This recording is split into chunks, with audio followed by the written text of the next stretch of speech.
Okay, so this is my video explaining T2 star, T2, T1. This will be take 3, hopefully the last one. All right, so for T2 star, we start with the arrows all aligned with the magnetic field.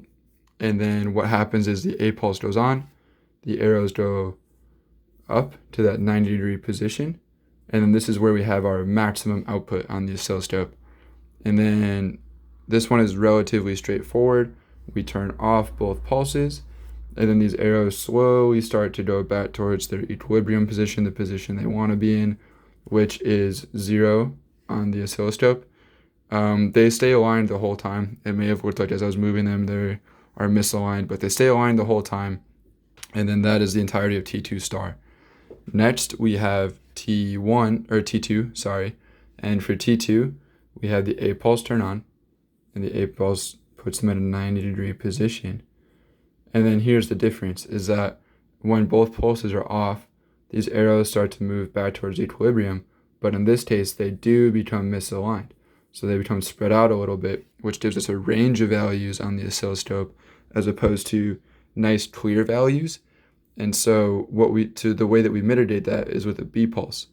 I believe this was called probe and something, I forgot the name offhand, but the B pulse comes on, and then it flips all of these 180 degrees relative to that center point. And then that flipping puts them all back realigned. And then they go towards equilibrium. And then bam, B pulse goes back on, goes 180 degrees again. They get realigned again. And then they go towards equilibrium, start to spread out a little bit. B pulse comes back on, flipped 180 degrees again, over and over again until we get to this position where they would return to their static state. And that would be the lowest on the oscilloscope. And so that's all on the oscilloscope. We see kind of like that envelope that carries all those sine waves down, because those sine waves that we're getting are all the flipping. And so there's like the clear values we get. So when it flips, we can see how it's still exponentially decaying, similar to how T2 star did. Finally, with T1, what we did is we start with both pulses off, and then we have the A pulse go on.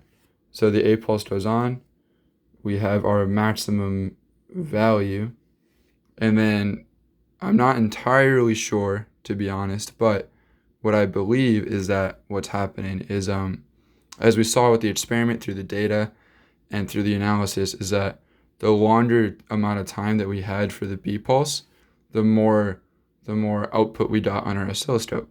And so at the longer amount of milliseconds we waited, the better output we would get. And so what I believe is happening is that we have them start at 90 degrees, and then they begin to decay, similar to T2 star. And then, boom, B pulse comes on. We flip these 90 degrees. But when we flip these 90 degrees, it's not very aligned with this coil. And so it would give us a low value on the oscilloscope. And then so this constant increase in time, what happens is that as we allow more time for these to return back to 0, and then we flip to 90 degrees to the other side, as these are going lower and lower and lower, when we allow them more time and then flip them 90 degrees to the other side, eventually we get higher and higher outputs on the oscilloscope after that B pulse is turned on. So for example, in the extreme instance where the B pulse would be falling immediately, we would go boom, straight to 0, we would get no output on the oscilloscope. Then we start back after the A pulse, and then we allow it to go, let's say 45 degrees, turn the B pulse on, these get flipped 90 degrees, and so we would have a strong output on the oscilloscope, but not the strongest we could possibly have. And then if we say take both pulses off, we have this position after the A pulse has already gone, we allow some time to go, and then this would be the longest amount of time that we saw in our experiment, where like just before 0, we turn the B pulse back on, flips 90 degrees, relatively in line with this coil, so this would give us a greater value of the oscilloscope than any of these values that we saw, where it would be less than that 90-degree angle. And that would be my explanation of T2 star, T2, and T1. Sorry if the arrows are hard to see, I only had a white paper around. But other than that, that's it.